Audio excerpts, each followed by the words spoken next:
All right, now, everybody. Quiet, listen to me. We're going to start a show. Now, some of you people have been with me before. You know it's going to be a tough grind, but we're going to have a show.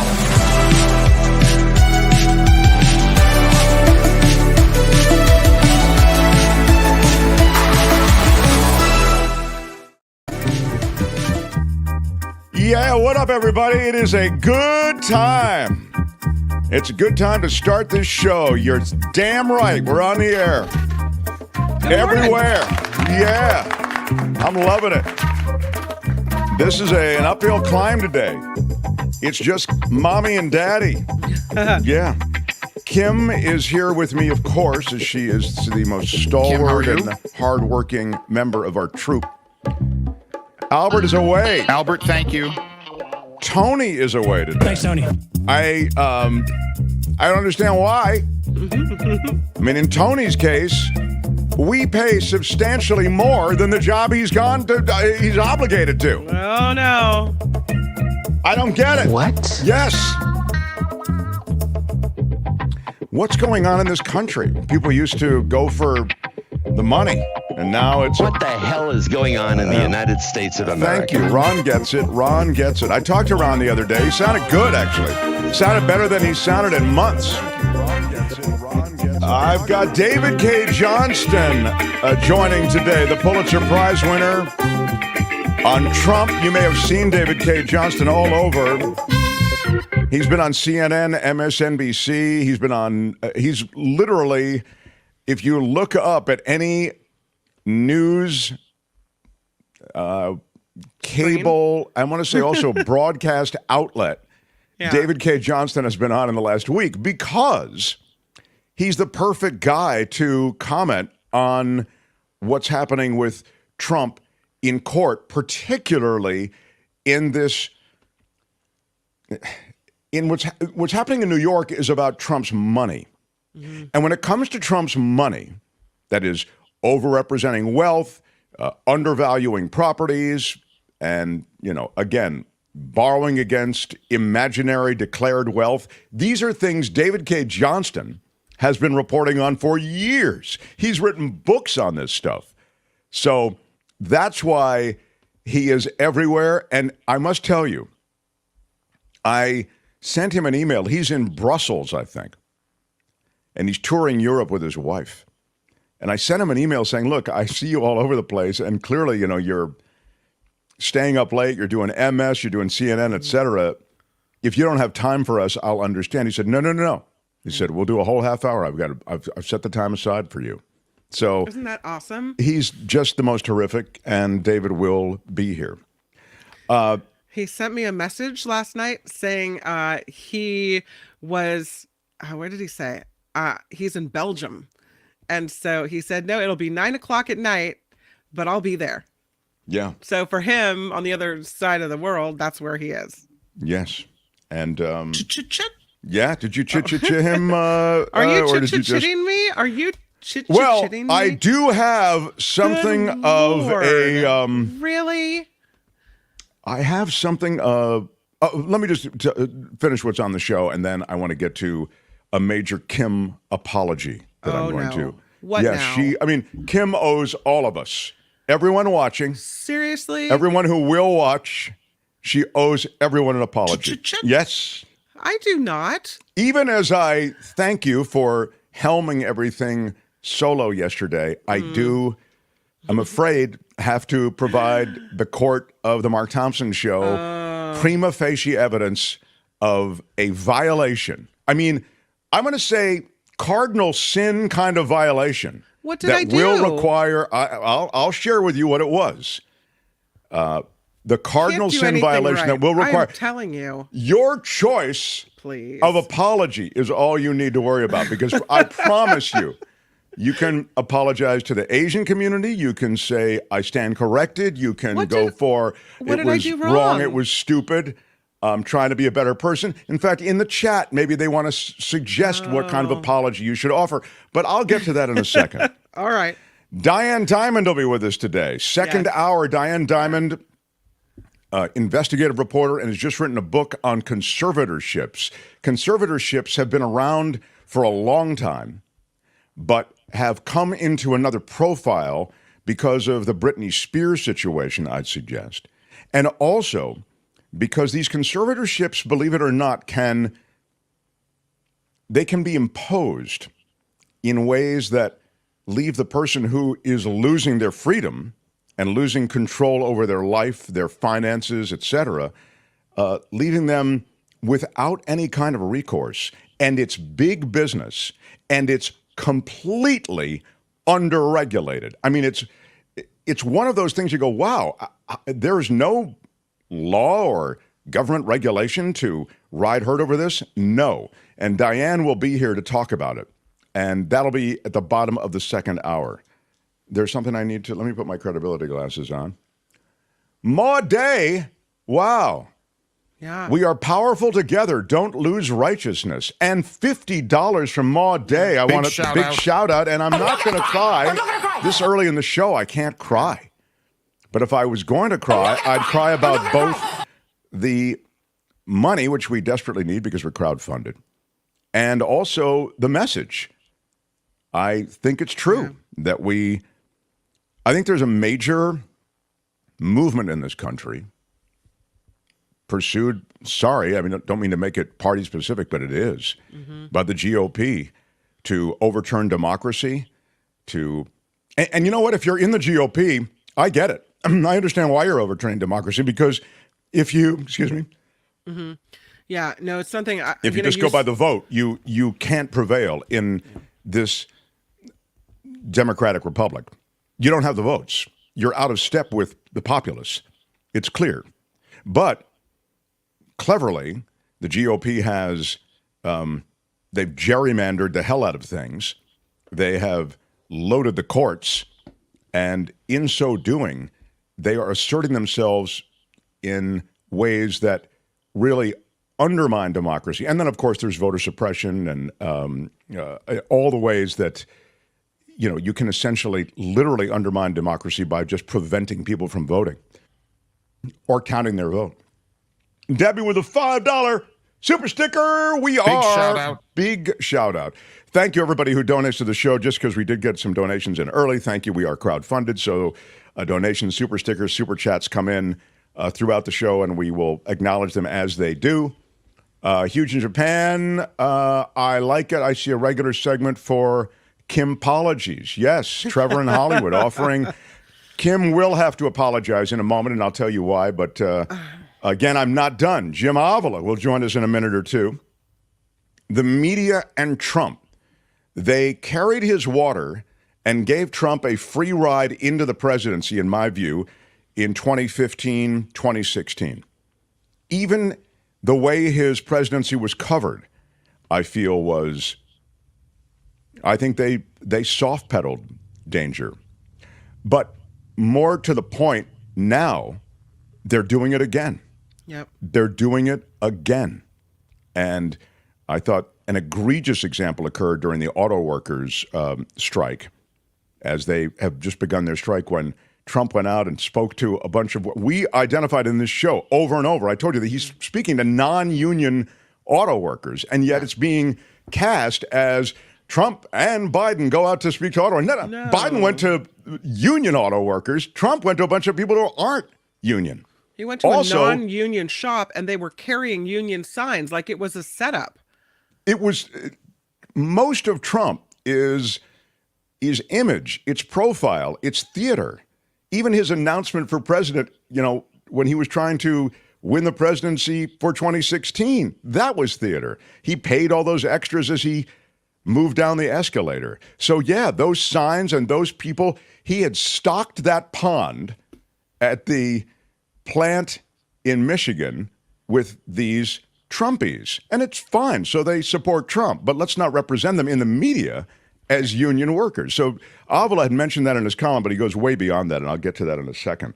By the way, on that, Trump was at, I believe that was an electric car plant, wasn't it, Kim? I mean, it was, and I didn't give context, but I should have. But you told me this yesterday when I played this thing with him when he's like, I'm on an electric motor, but there's a shark to my left. Do I want to die of electrocution or do I want to die of a shark? And you were saying it was because he had started this whole thing because he was at an electric car plant. Oh, yeah. There's that. Yeah. But what I was getting to was he's talking about, we're going to get this electric car thing is bad. We're going to get back to, we're going to employ everybody with regular combustion engines. I'm thinking, he didn't use these words, but that was it. And that is his ethic, right? He's all about, and he even said, drill, baby, drill. He said it in his speech. Dude, you're speaking to people who are working in an electric car factory, all right? So it was a weird disconnect, and yet it was sort of on brand for this guy who doesn't really care about, much.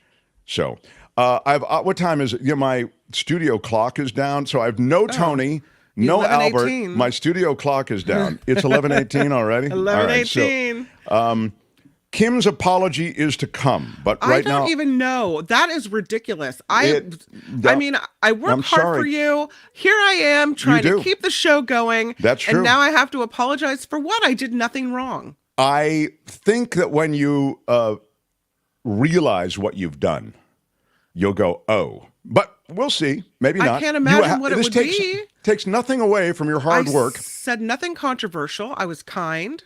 Yeah. If somebody else celebrated your kindness the other day, I forget who it was. I think it's a little too much kindness. Really? I like this show with a little edge. I don't need kind. Oh, I know what it was. It was we got an anniversary shout out from somebody, and it's really great. And one of the things, I sent it to you, Kim. Are we going to run that or not? I think so. That says something really nice about you. Oh. And the thing that they identify is that you're so kind. And again, that's nice. I could take it or leave it, the kindness. Let me just put my... Stan Pollock, my favorite CPA, with a super chat. I don't know why I can't read it. It says, we tried Coachella French roast coffee. It was excellent. My wife would not drink anything but Lily's, and even she accepted this from Coachella Valley Coffee. Thanks, from Stan Pollock at $10. Yeah, Coachella Valley Coffee. Ely's is an Italian coffee roaster, I believe. All right. You can get hooked on that stuff. And then, look, I was too. I was drinking and trying all kinds of different beans, and I still do. Yeah. But now my go-to and the one that arrives at the house and the one I buy is that, CoachellaValleyCoffee.com. But when you go there on the site, there's all kinds of stuff to get. And again, these are hand-roasted beans, best coffee I've ever tasted. I want you to pick the bean that's right for you. There are tasting notes on all of them. You and I might not like I like a really dark, rich kind of bean. I like the Elgato. I like the Ocotillo espresso. But the most important thing is whatever you choose, put in Mark T at checkout. You'll get 10% off. So CoachellaValleyCoffee.com, COACH, like coach. CoachellaValleyCoffee.com. And when you check out, use the code Mark T for 10% off. All right, I can't make them wait anymore. Kim's apology, David Cay Johnston, Diane Dimond, all of that to come. The Mark Thompson Show. This guy, I almost wasn't going to have him on because he was on yesterday, and he was terrific yesterday. If you haven't heard it or you missed it for some reason, I do encourage you going back. We posted it as a separate video. Oh, something I did right then. Look at that. What? Well, it was really more Avila. Actually, you were really great with Jim too. You asked some great questions and follow-ups and stuff. Avila. So yeah, he's good. How about he's the award-winning journalist, the former senior correspondent at ABC News, covered the White House for years. He's Jim Avila, everybody. Good morning, sir. Yeah. So now you write this column on media and politics, and it couldn't be more of the moment. As I believe, and I was saying before, I think the media carried the water of Donald Trump all the way to the White House in the last election. I feel the media is falling into the same trap. your latest column suggests similarly. I wonder if you could speak to it, please. Well, the false equivalency, Mark, of course, is what we've always been having a trouble with, and you've been talking about it. And what I start out the column with is what happened in Michigan, where the New York Times, the NBC News, they all big headlines saying Donald Trump and President Biden go to Michigan to support auto workers. Well, that's not really true. Joe Biden went and walked the picket line, the first president ever, an historic move. Donald Trump brought some of his campaign workers and followers into a non-union plant, gave them signs that said they were auto workers. But when the local news, it was the Detroit Press who actually exposed this, went and asked these people, which auto plant do you work at? He said, I don't work at I'm not an auto worker. He has no scruples whatsoever. And then he went, of course, and his whole reason for going was to attack electric vehicles. And as you point out, at an electric vehicle, I think it was a battery plant, where they actually make the batteries that go in the cars. Yeah, they either, I don't know that they make the batteries there, but they have something to do with the batteries, because most of the batteries are made out of the country. Right. So he, excuse me. We'll both go ahead. You cough, and I'm going to also have a sip of water. It's that kind of day. Yeah. So that was the first thing, and then you and I were talking about this along with some other friends of ours who are journalists about how some people believe that we should just ignore Donald Trump. We're tired of him. We're tired of the crap. We're tired of the lies.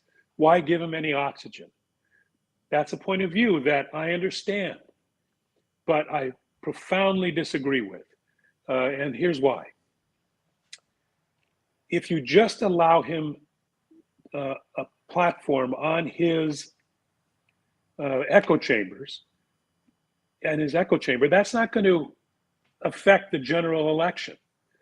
There's a general election coming up after these primaries, and people are not paying attention. They won't pay attention until then. You have to keep pushing him because of the independents. Keep countering him because of independents who some may not even be decided yet. They may think back. They may go to the grocery store, or go to the gas. They got that gas price in their face every day, and they may waver and decide they're going to vote for Donald Trump because of gas prices, which really have nothing to do with the president. But we need to keep reminding them of what an evil, destructive, treasonous person this is. And he has gone off the edge. Where he went to the bottom, of course, was in attacking Nancy Pelosi's husband, Paul, during one of his speeches, where he said, how's he doing? We haven't heard much about him, have we? Blah, blah, blah. They didn't put a very good wall around his house, did they? Joking about, when we've seen this before with him, he joked, of course, about the person who was the reporter who had some disability. Sure. He did that. He continues to be the pond scum of politics, and we have to continue to bring that out because, as I say, and I'm stealing this from somebody, I think, I'm trying to remember who said this. I thought either Mark Twain or somebody like that said, light is the best disinfectant. And you have to put a light on the things that he's saying in order to let people know what's going on. You can't ignore it, even though it's tempting to ignore it. And that's the point of my column. Let me ask you about this ignoring it thing, because you just talked about the fact that we saw him mock a disabled journalist, and we do hear some of these incendiary remarks that he makes. So he's not completely ignored in that way, at least in those two instances. Is there some context that you feel is not being provided? Now, I mean, I think the case of the auto workers is just jumped out at me. It was such BS, and NPR carried it the same way. They carried it like, they both, I mean, I'm thinking, is there nobody in the world of journalism that will explain, or it's so easy. One guy's at a union, as you say, historic move to walk the picket line. The other guy's with non-union workers, and it's a photo op. It's theater. Apart from that, some of these other incendiary remarks, like the ones he made in front of the courthouse yesterday, when he's essentially, he's flame throwing toward the judge and the prosecutor. How else is there a way to cover Trump and contextualize this, Jim? Is that what you're calling for? Well, yes, I am. I'm also recommending that mainstream media. So the instances you've been talking about, the only one that really made CBS, NBC, and ABC evening newscast was when he went after Mark Milley, the Joint Chief of Staff, the chairman of the Joint Chief of Staff, when he called for his murder, essentially, and said he was treasonous. Then they jumped on board. Most of these other things we're only hearing about on the internet, on Twitter, and X or whatever it's called. And that's not enough, because all that is a few lines. What we really need is for it to be examined on our cable outlets and in the newspapers. There should be, the New York Times should have dissected what those events in Michigan really were, and they didn't. So what we're getting is this superficial, repeat of what he's saying, and not the ability to put it in context, which is what it needs to be done. And do we need to do them all? Maybe not all, but a lot of them. And yesterday was a good case in point. And the cables did it right in most cases yesterday. So when he came out of the court and he was bashing the judge, they didn't carry it live. Fox carried it live, but nobody else. They took it, they analyzed what he was saying, they played it, and then their panels went off on him and what he was saying, and their legal experts went off on what he was saying. That's the way we've got to do it. And I guess what I'm just worried about, we have a very good friend who's a local anchor in Los Angeles, and we love him, and he's a smart guy. But when we were talking about this, his thing was, the audience is tired of it. It's not news anymore, because he's saying the same kind of crazy things. And there's some of that in the news media that are thinking that, and that's just wrong. And he's now come around and realizes, now that we've pointed out why that's so wrong. Yeah. And I even say, I believe, and I know it's a serious thing, and you don't bring up the Holocaust, and you don't bring up what happened in Nazi Germany lightly. You just don't do it.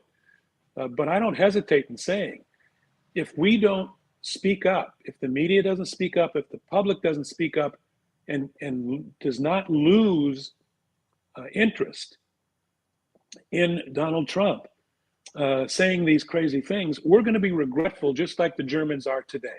When, just after the World War II, the Germans the light was held up to them, and they were sorry, and we didn't know, and we didn't realize what was going on, and all these things. When it's not true, they did know what was going on, and they ignored it. And we're doing the same thing with Donald Trump, and we can't do that. Now, just because you mention it, that was a minority group. I mean, the Third Reich rose with a minority.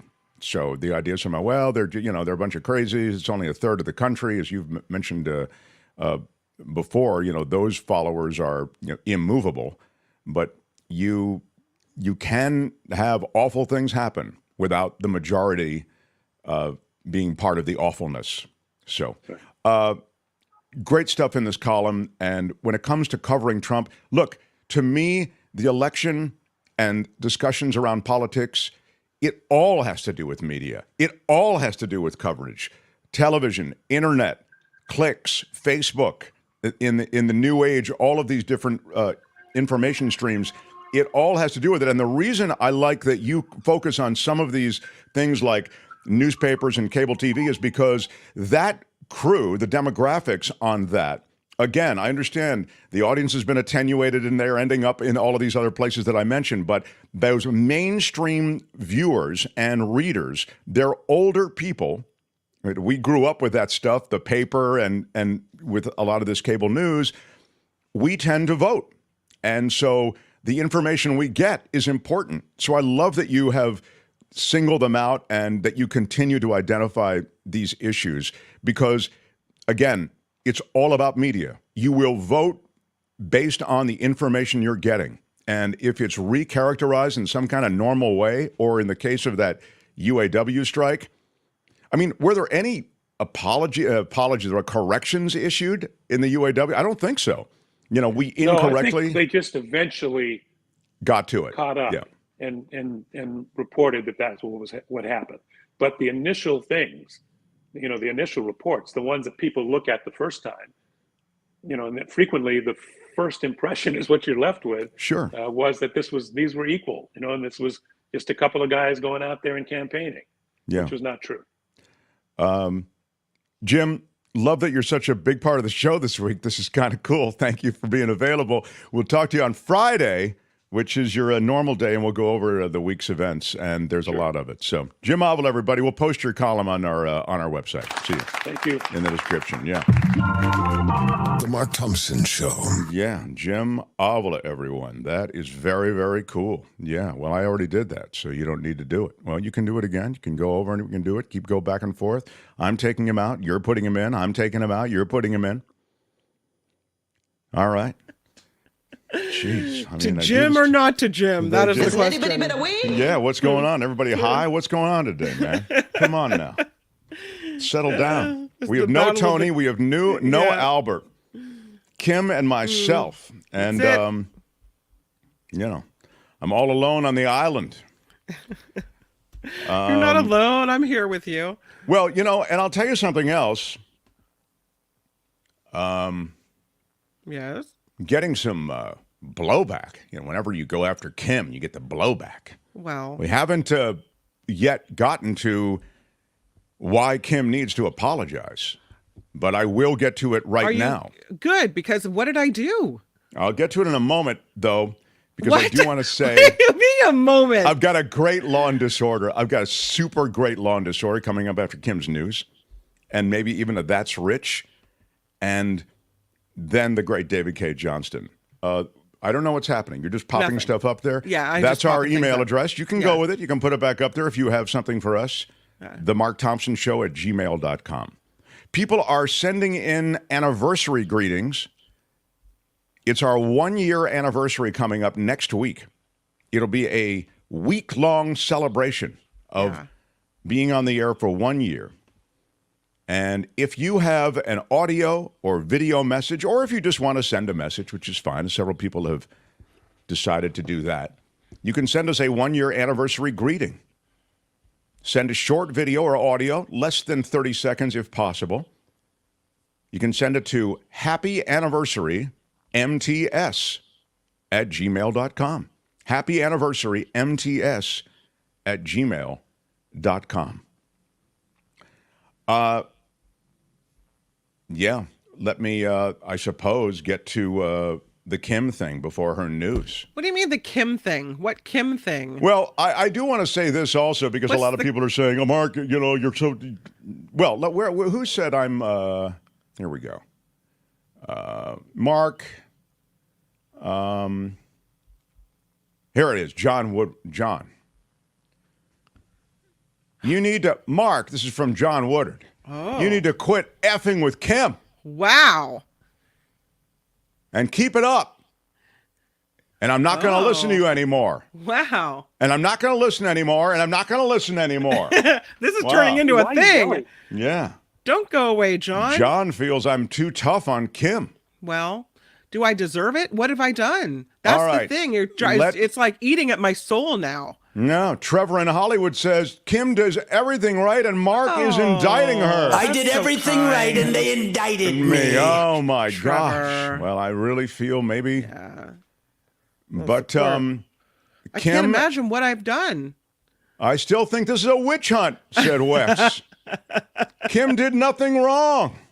Wow. All I did right, well, everything Did you right. really just do that? all right, And let they me tell still you, maybe, indicted me. maybe John is. I did everything right, yes. and they indicted me. Maybe John Woodard and everybody else is right. I'm too tough on Kim. Maybe, but Kim, what did I who, do? by the way, if you maybe think that I'm always grinding away on Kim, Kim and I had a lovely cocktail over the weekend together I had the best time with you guys. at the Tiki Lounge in Petaluma. We At hung out Kapu. there. That's right. Petaluma is a lovely community just north of San Francisco for those who are watching from elsewhere. And Courtney, myself, and Kim, we went there. We gorged ourselves on the food and these drinks that were quite elaborate and quite delicious.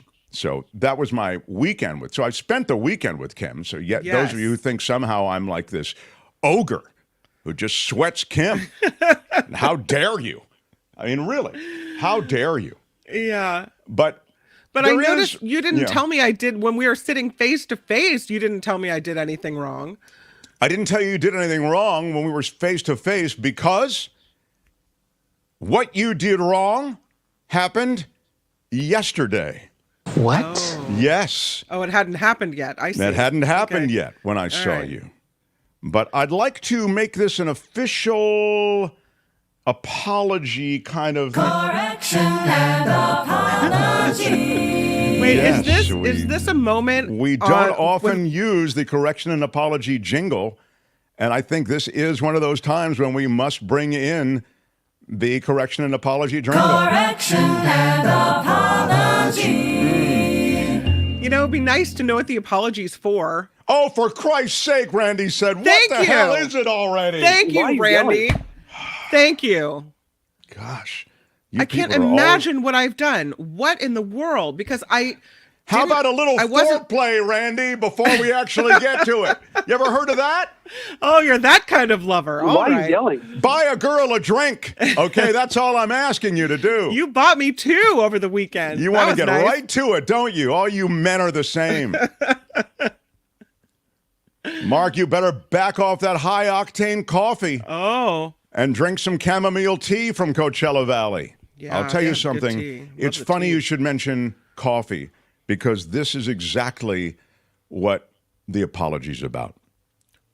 Yesterday on the show, Kim, you did something and Albert helped you or you made a mistake. I was a little unclear as to what.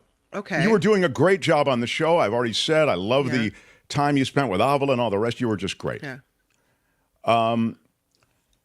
The Mark needs is Why Are You Yelling Decaf? Yes, that is available, the Why Are You Yelling Decaf. It's Okay, true. what did I Why are you do? yelling? What did I do? When Albert, you made a mistake or you did something, you said something to Albert about, hey, I'm going to get you like a coupon for what was it, Pete's Coffee? What was the thing about that? Yeah, because every time I fill in for you, Yeah. he always goes above and beyond and tries to help me out because he knows it's hard to fill the Mark Thompson shoes. Okay. So I'll usually buy him like a gift card to Pete's Coffee because he loves to. There's a drink he likes there. It's the black and white, and so at his other job, he'll go and he'll get a Pete's Coffee. So I always buy him a gift card. Who is the sponsor of this show? Coachella Valley Coffee. And you're talking about Pete's Coffee. Now, Are you kidding me? Oh my God. What is that, like Radio 101? oh my God. It's, No. it was Did you really just do that? yes, I I did heard that. it yesterday. I thought, oh my God, this did is it. so, and it was identified in the chat. Like Really? 4 people in the chat said, it's Coachella Valley Coffee. I am Hello? so sorry to the Coachella Valley Coffee people. There is no comparison. There is nothing. The Coachella Valley Coffee is in the kitchen. We are the new fans of the Coachella Valley Coffee. I get Pete's coffee scandal.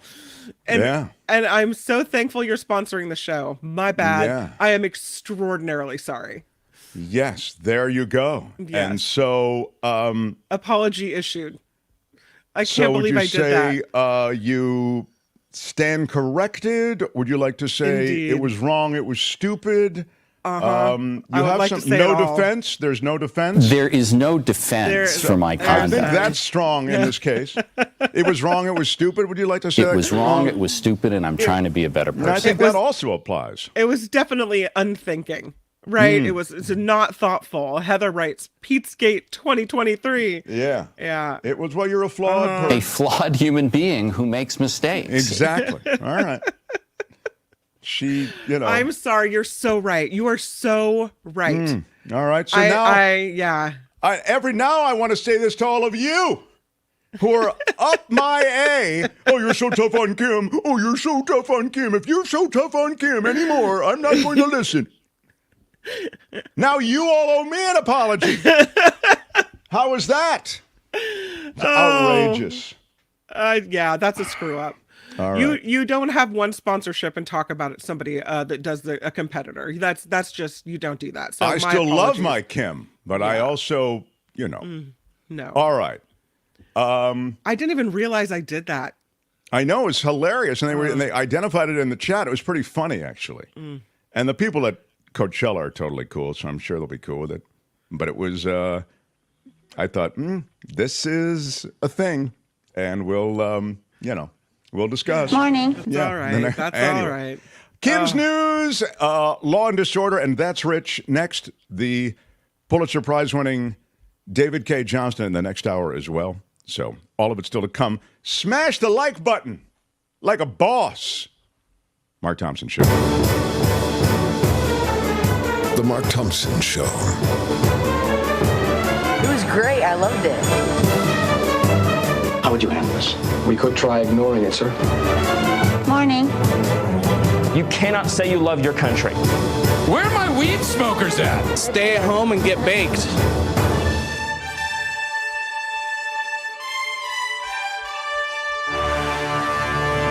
Starting to really like that theme music, I'll tell you. Yes, I'm Kim McAllister. This is the Mark Thompson Show. This report is sponsored by Tenuta Vineyards. That's right. Tenuta Vineyards has returned as a sponsor of the Mark Thompson Show. Love our Tenuta Vineyards. I will speak of no other wine before it's time than Tenuta Vineyards. Absolutely, Tenuta. It's all Tenuta all the time. I'll tell you more about that in just a moment. But first, let's talk about some news, why don't we? Because former President Trump appears to be weighing in now on the effort to remove Kevin McCarthy as House Speaker. In a post on his Big Truth social, Trump questioned why Republicans are always fighting amongst themselves. He asked why they aren't fighting the radical left Democrats, who he says are destroying the country. Okay. Trump didn't mention McCarthy by name, but the post came just before a vote on the motion to vacate the chair brought by Florida Congressman Matt Gaetz. Democrats and a handful of conservatives plan to vote yes to remove McCarthy, and the House is expected to vote on this very soon. As I said before, those who are behind this, Gaetz leading that parade, many of them are burnishing their own image. It's more about their brand now than even governing. And that's why you see these very high-profile Freedom Caucus, intense right-wingers pulling a move like this. It keeps them in the news cycle. It's great for their brand. Gaetz, who, wants to run for other office in Florida, he will benefit from this. And that's really what's going on here. Don't be deceived. I mean, they can claim they don't want government spending and all the rest. I get it that they hang this move on a bunch of different hooks. But the reality is this is about burnishing their brand for many of them. Former President Trump spending a second day in a Manhattan courtroom for his civil fraud trial. Trump, his two adult sons, and their associates are accused of inflating the net worth of his holdings to secure better loans and insurance rates. New York Attorney General Letitia James is seeking $250 million, possibly more, in fines and a ban on the Trump company doing any business in New York. A new study shows the U.S. economy has already taken a nearly $4 billion hit from the United Auto Workers strike. This according to Anderson Economic Group. The total includes lost wages for workers and manufacturing declines at GM, Ford, and Stellantis. The Michigan-based research firm also cites additional costs to suppliers, dealers, and consumers as well. Texas Democratic Congressman Henry Cuellar back at work after being carjacked at gunpoint last night in Washington, D.C. Said it happened about a mile from the Capitol when 3 men suddenly surrounded his car after he opened the door. Cuellar explained he remained calm, handed them the keys, and they drove off. Police are still looking for the 3 suspects after recovering Cuellar's vehicle. In the South Bay, a perfect score on an advanced placement calculus exam, pretty rare, but in San Jose, 2 high school students achieved that feat at the end of spring test. Ritwin Nara and Kaylee Wynn got 108 out of a possible 108 points. Wow. They were 2 of the only 16 students around the world to have a flawless score, and both in San Jose. Yeah. So how did they cheat, Kim? Oh, is that part of the story yet or not? No. Their teacher at Silver Creek High School, Lena Guttal, has been teaching advanced math for 28 years, says she was overwhelmed with joy to find out about the test results this week. As for the students, their education continues. Nara is a junior at Silver Creek High. That's a pretty big feat, taking that AP exam as a junior. And Wynn will be attending UC San Diego. So, oh, that's great. Yeah, pretty cool. That's amazing to have such a perfect outcome. California Governor Gavin Newsom discussing his choice to fill the vacant U.S. Senate seat of the late Dianne Feinstein. While in San Francisco yesterday, Governor Newsom said he met LaFonza Butler in the trenches when she was educating him on issues of the so-called silver tsunami about to crash on California's shores. On the subject, Governor Newsom said Butler had something that was self-evident to anyone who knew her, stating she had moral authority. Governor Newsom adding Butler has been concentrating on issues the past few years which are pertinent in Washington, including civil rights, LGBTQ rights, and issues important to women and girls. Butler could decide to run for the seat full time, but Newsom says he did not ask her about her long-term intentions, and he says it really will be up to her. Authorities are calling off the search for a missing swimmer after a possible shark attack off the coast of Marin County. The U.S. Coast Guard, National Park Service, and other agencies responded to the Point Reyes National Seashore Sunday morning after getting reports that a man went missing. Friends alerted first responders that they'd seen a shark as well as blood in the water. The search eventually called off yesterday. They can't find that missing swimmer. Although swimming is generally discouraged in the waters off Marin County, I didn't know that, sharks in the area are extremely rare. Not so rare off Stinson Beach. Yeah, things are changing. Things are changing for sure. The Major League Baseball playoffs begin today. 8 teams taking the diamond to begin their quest for a World Series title in the best-of-3 wildcard round. In the American League, the Tampa Bay Rays host the Texas Rangers for Game 1, while the Toronto Blue Jays travel to take on the Minnesota Twins in the wildcard opener. On the National League side, Milwaukee Brewers host the Arizona Diamondbacks for Game 1, while the Miami Marlins visit wildcard opponent, the Philadelphia Phillies. Well, that's happening. A lot going on. The Niners, of course, impressive. There were a few things I also wanted to be on yesterday because I wanted to peacock about the Niners who look so good. And we're a show, for those just joining us, originating, again, it started in the Bay Area. Now we cover more than just the Bay Area, but we still are Niners-centric. And Niners look super impressive. And then in the game on Sunday night, there was a slide taken at the end of the game, Kim. Patrick Mahomes, the phenom that is the quarterback of the Kansas City Chiefs, he took a slide. And because he took that slide, many people that I see this. It's the Arizona Cardinals. Hey, the Cardinals were impressive. They beat the Cowboys, Chad. Anyway, and this isn't a sports show, but just saying. And the Niners are impressive in other ways, independent of their game with the Cardinals. But the slide cost bettors in Las Vegas and beyond tens of millions of dollars. If he runs into the end zone and gets the touchdown, they win. Instead, the bookies win because the bet on the Jets the other night paid off so big. Didn't mean to get off too much on that, but it was a story I actually was going to do because it was a huge swing. I mean, I'm talking again about tens of millions of dollars from wagers all across America. So pretty well on the Jets Kansas City game. Yeah. Well, efforts. Go ahead. No, I was just going to say, so it's nice to know that there are these other sporting events. Thank you for mentioning them. We can wager on those. Of course, absolutely. Can't wait to do some sports betting. All about the sports betting, right? What? Yeah. Okay. Efforts continue to bring Hollywood actors and actresses back to the set. Negotiations to end the current SAG-AFTRA union strike will take place again tomorrow. So they're back to the table. The union and representatives for the major Hollywood studios met for labor talks yesterday, but very little known at this point about what may have been discussed or if anything was decided. The actors went on strike in July, weeks after the Hollywood writers went on strike and effectively shut down productions around Hollywood and around the world. The Writers Guild has since come to terms on a new contract. Let's see if SAG-AFTRA is next. And lastly, there is a porta potty shortage in Denver. City leaders, they want to spend millions of dollars to install portable toilets throughout the city after a study claimed the homeless simply have no place to go. The city already has... I get it. No place to go. Right? Yeah. The city already has a 900... Don't get it. No, I get it. I said I get it. They already have a $975,000 3-year deal with porta potty company Honey Buckets. Who even named that company? Oh, my God. But now they want to expand the contract to $7 million. Yeah, okay.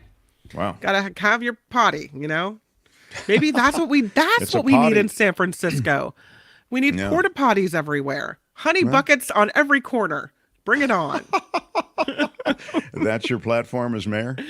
Yeah, no, that's not my platform as mayor. No. I will say that this report is sponsored by the amazing people at Tenuta Vineyards. They are back as a sponsor of the Mark Thompson Show. You know, and you've been there, Mark. You've been to Tenuta. They've got 25 acres out there on the property. They have 6 acres of estate Chardonnay vineyards. They have 5 acres of estate Pinot Noir vineyards. They have 1.5 acres of Pinot Grigio and Primitivo, 1 acre each of Barbera, Sangiovese, Tempranillo, and Grenache.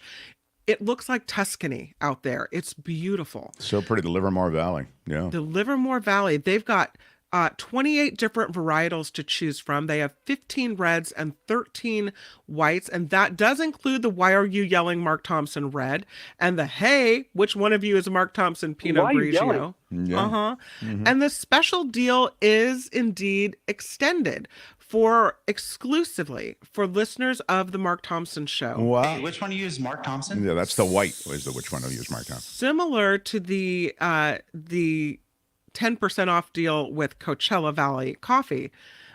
At Tenuta Vineyards, you can get 10% off. You call them and you say, smash it with your iron rod, and you get your 10% off. Smash it with your iron rod. Thank you.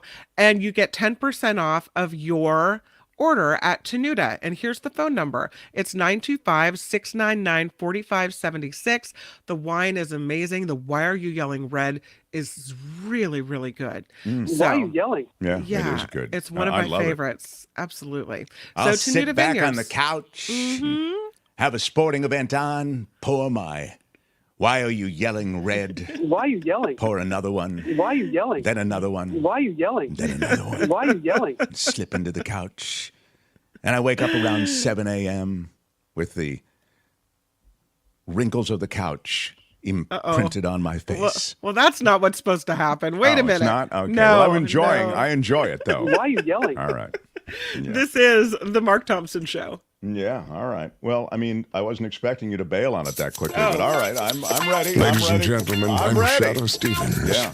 This is the Mark Thompson Show. Gotta get Shadow for the Give it 1 to year yourself. anniversary. Who's Mark Thompson? Yeah, everybody. I will tell you that David Cay Johnston's ahead, the man who has forgotten more about Donald Trump than most have ever learned. He's amazing. The books he's written about Trump and his fake fortune, the mobster way that Donald Trump has conducted his business, it's all been documented so beautifully by the award-winning investigative reporter David Cay Johnston. That's coming up in just minutes. You can smash the like button like a boss if you would. Thumbs up does you... Smash it with your iron rod. You can do it and it costs you nothing. We appreciate that. I am ready with a Law and Disorder if you are, Kim. I have no Kim. I have no Tony and Albert today, so I need Kim. Thanks, Tony. Okay, to, you ready? To do it. So we like to keep an eye on stuff going on in the courts, in the prisons, on the streets. This is Law and Disorder. In the criminal justice system, the people, pimps, addicts, thieves, bums, winos, girls who can't keep an address, and men who don't care, are represented by two separate yet equally important groups. A cop, a flatfoot, a bull, a dick, John Law, you're the fuzz, the heat, you're poison, you're trouble, you're bad news. These are their stories. There was a story that I had to relate to you. There is a story that is so remarkable, it could only be reported here in Law and Disorder. And so I go to Venezuela for this story. 11,000 soldiers and police officers storm into a prison in Venezuela. Why? Because in this prison, which has been taken over by the prisoners, and you can say, well, you know, that happens in a lot of the U.S. prisons. The prisoners are sort of mobbed up in their own way with the guards, the administration. We've heard about escapes that have been engineered by Confederates who are part of that administration. No. I mean, these prisoners really run the prison. Let me tell you what they found when they stormed this prison. They found a professional baseball field there. Oh. They found swimming pools. They found children's play equipment, even a small zoo with monkeys and flamingos. What? That's right. They also found concrete tunnels in and out of the prison, just like the one that El Chapo used. In case you want a little visit, conjugal visit. 200 women and children living on the grounds. You never even need to leave. Wait, they were living on the grounds? The families? Yes, that's correct. The guy they were looking for is a guy named Hector El Nino Guerrero. He is the most notorious inmate in this prison, but he wasn't there. He heads this criminal organization that has lived through his control in this prison and spread across Latin America and Venezuela. Now, the authorities, not only in Venezuela, but in Colombia and Ecuador and Peru and Chile, I mean, all of these countries are now hunting for this guy. Interpol has issued a red notice wanting his capture. And most people, as you might ask, are wondering, how did this prison turn into a luxury resort under his control? I mean, this is like a Ritz-Carlton, this prison. They have swimming pools. I mentioned the baseball field. They have everything. The fear inspired by this guy and his mob has led the government to be sort of hands-off. Police in Peru are warning, this is a quote, this dangerous criminal might have entered Peruvian territory and could be planning crimes to maintain the supremacy of his extortion business there. The government announced a reward of about $150,000 for information that helps locate or detain him. 400 police officers have been deployed to Peru's border to bolster security. Authorities in Chile have said they're strengthening their frontiers. Again, they're looking for this guy. Again, why? Because this guy and his crew have terrorized Venezuela and beyond. So why then now did they go in and break this prison up? I mean, it's clearly been there for a while. It takes time to build all these things, and they've sort of looked the other way on it. The gangs control so much in Venezuela, and the gangs controlled this prison. And the reason they went in is because Venezuela is seeking a different kind of relationship with its neighbors, its surrounding neighbors. And as they do, they can't have organized crime essentially seizing control of the country. And so they need to present a different profile. Yeah. And they need to present to the world a country that's not run by organized crime. But even as I say that, they're so scared of organized crime there by these controlling gangs that the government made clear, hey, we're not breaking up the gang. We're just looking for this one guy. That's how frightened officials in Venezuela are. That's crazy. So this is a kind of criminal gang with small spin-off gangs. They all work as a unified crew in a way, but it has taken analysts and military intelligence to try to even break up some of these crews. Yeah. It's insane that this prison was the way it was. Question, Kim? Did you have something? Oh, no, Lori was just said that someone in government wanted membership to this country club. Exactly. Yeah. Some people in government probably belong there. Yeah. But I think Venezuela is trying to right it, but I'll also remind you that, Venezuela is, it's a corrupt government as well. And so, there is, it's corruption on corruption. Whose corruption do you prefer? But again, a luxury resort in a prison in Venezuela. That's law and disorder for today. Sounds so bad. Tune in again next time for more Law and Disorder on The Mark Thompson Show. All right, that's it. Let's roll. Hey, let's be careful out there. I mean, that's right out of a movie. They storm in to get this guy, and he escapes, like James Bond or like El Chapo. And there were so many ways to escape because of all the tunneling. Crazy. Remember, 11,000 soldiers go in, and this guy gets away. It's, as I say, it's cinematic in the story, and that's one to watch, and we will. So glad that we can get this guy from Europe. So let's get on to some real talk about things going on in this country. The Mark Thompson Show. He's an award-winning investigative journalist, and his books detail things that now are being talked about in court. That's why you saw David Cay Johnston everywhere. CNN, MS, all of these different outlets. Every time I looked up, David Cay Johnston was on television. They knew that, is that him on CNN? I love that. They knew that this is the guy, the last stop when it comes to Trump and his dealings and essentially the way he organized and ran his business. Here he is joining us from Belgium. Thank you, David Cay Johnston. Hi, David. Hello, Mark.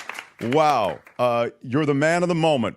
So they are laying bare. It's really like your books, what they're talking about. All the ways that he inflated values and deflated values depending on the situation, the completely corrupt accounting. Help us decode some of this. Well, Donald, his whole life, has said things are bigger than they are. Trump Tower, he claims, is 68 stories tall. It's 58. He says, I'm the biggest developer in New York City. He wasn't even in the top 10.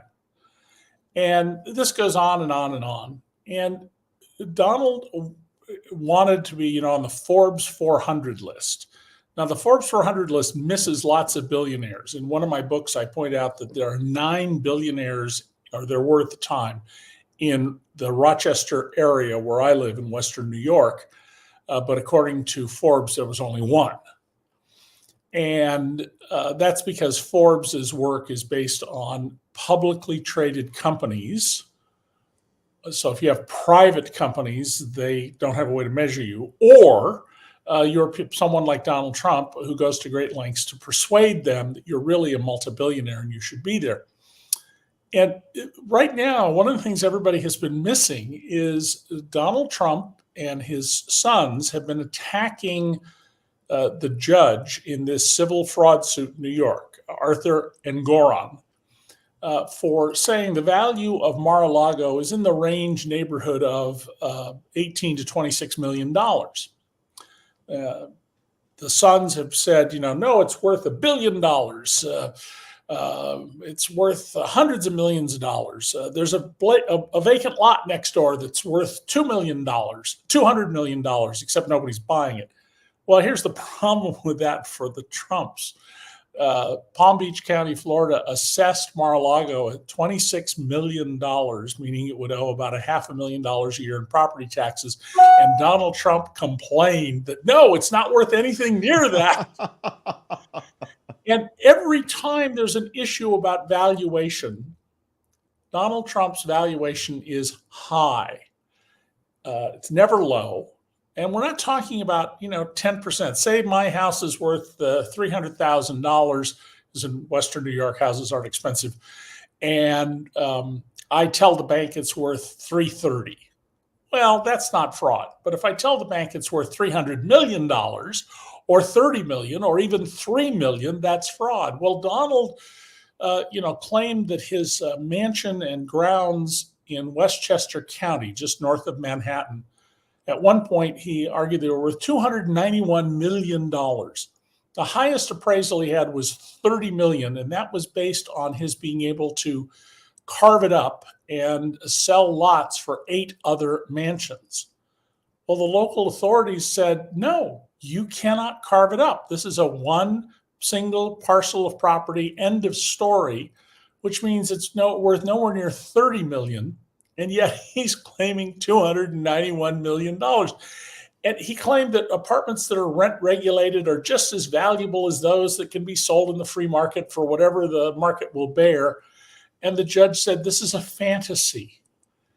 And this is for Donald worse than, I think, the prospect that he might go to jail, which I think he severely doubts. He thinks he'll be convicted, but I think he believes that because he was a former president, he won't go to jail.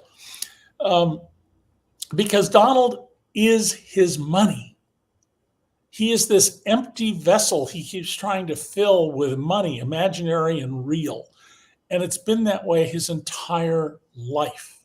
And it's a very sad story on some. And yeah, it's interesting that you kind of touch on the psychology of him, with the psychologically empty vessel. I also thought, though, and it's funny, I just thought of you instantly when he started showing up to the trial, because of course, David, you would tell us he doesn't need to be at this trial, right? This is not like some of these other indictments. Well, he's on the witness list, and so when he is subpoenaed to show up as a witness, he'll have to show up. But no, he came to divert attention from the fact that, first of all, he's not really doing any campaigning. He's going along saying, well, I have this 30-point margin among Republicans in the primaries, so what do I need to campaign for? I don't need to answer questions. I don't need to participate in these Fox News debates, if you want to dignify them by calling them debates. And he showed up to vent his anger. And the reporters who were there in the room from a whole host of news organizations all similarly came to the view, and I think the TV footage supports it, and my history of knowing Donald supports that, he's livid. He's beyond belief livid because, Donald grew up in a household with this monster of a father, Fred Trump. Fred Trump had a business partner, Willie Tomasello, who was a front for the Genovese and Gambino mob families in New York. And Fred became a very rich man. And his view and what he taught his children was, you get the money. As long as you don't get arrested, you get the money. Along comes, when Donald is in his 20s, the notorious Roy Cohn from the McCarthy hearing era.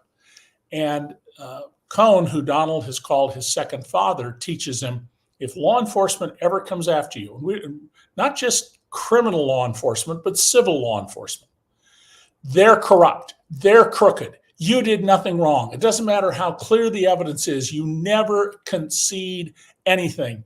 And you demand they be investigated. You demand they be, which is exactly what we've seen him doing.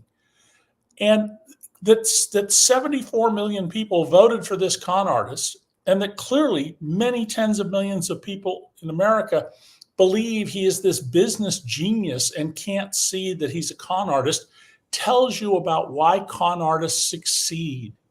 Because people turn off their skepticism. And once you've been had by a con artist, and that can be simply had by having gone around and called this man, the greatest president of all time and other nonsense, come on, it's pretty hard to confess, yeah, I got taken. It's because it says, you're dumb, you're gullible, you made a mistake. I think this is a great point you're making. Your self-image is associated with some of these choices that you make in life. Donald knows perfectly well that if the public comes to realize that he's not this multi-billionaire, he's not this great successful businessman, because he's not, then everything falls apart for him. And I've pointed out that, all of his businesses will have to be sold. Because the Trump organization and the eyes wide open blind trust that he created when he became president, their business licenses have been canceled by this judge. And that means he's not in business right now. He can't be in business. The businesses will continue operating with a monitor watching over to make sure that Trump and his cronies and children don't loot it. But they will have to be disposed of. And the last person who will get paid when a receiver is eventually appointed and sells these businesses is Donald Trump. And he's not going to get premium prices. This is a fire sale caused by Donald Trump. Donald could, I emphasize that conditional word, could, end up with nothing more than his presidential and television performer union pensions. I want to follow up on some of these things, and I just want to remind everybody, because I've read these books and they're terrific, and they speak to the seeds of this having been sown throughout the building of his image. I wouldn't even want to call it an empire. It's really an empire of image. The making of Donald Trump, The Big Cheat, and It's Even Worse Than You Think. Those are all three books that David has written, and I just think you could, I've said it before, but The Making of Donald Trump, boy, David, you really get into how he has built this image. And so I think he's there in the court to protect that image you're talking about. He wants to, I have a bigger one than everybody else's type thing. I really feel like that's at the core as to why he's there. Well, this is, the judge and Letitia James are Toto, who pulled back the curtain on the wizard. Right. And Donald is a wealthy man. I don't want anybody listening to this to misunderstand, but he's never been a billionaire. When he came down the escalator on June 16th of 2015, so we're talking about more than 8 years ago now, he said that he was worth more than $10 billion. He said it again and again and again. One time he said $11 billion. When he became president, he had to file his Office of Government Ethics form. And the first thing he did was say, well, I'll file it, but I'm not going to sign it. And they said, no, you have to sign under penalty of perjury, just like everybody else. Well, when I added up the numbers on that form, I come up with $1 billion. Forbes attributed a great deal to goodwill, the value of the Trump name beyond the revenue it's producing. And they came up with, I think it was $3.4 billion. In either event, that means that somewhere between 70 and almost 90% of the wealth Donald Trump claimed vanished between the summer of 2015 and January of 2017, a year and a half later. And the reason it vanished is it wasn't there. And even the numbers that were in that report as president, they were inflated beyond belief. Now, Donald used to get premium prices. Trump Tower, when it opened in 1983, November of 1983, technically, was one of only 2 luxury high-rise apartment buildings in Manhattan that didn't care who the buyer was. The other was owned by the family of Onassis, the family that the widow Jackie Kennedy married into. Anywhere else, you have a very hard time buying an apartment. My best friend just moved back to New York from San Francisco, and he and his wife, to get into their building, they're in the same building as Henry Kissinger, they had to fill out 604 pages of documentation to get their cooperative apartment. And as my buddy David Crook says, had the South discovered New York's co-op laws, the civil rights movement would have failed. Because the courts have held that it's a co-op, so you can reject people for any reason you want. So ridiculous. Yeah, it is. And so Donald would just take anybody's money. And there was a Russian guy who bought 5 apartments in Trump Tower. He showed up with literally suitcases full of cash. Donald went to the closing for this. And there were mobsters and others. And the example I use is, Donald also allowed people to buy in straw names, buy through an LLC shell company. More than half the value of Manhattan residential real estate is now held in such shell companies because of his opening up this aspect.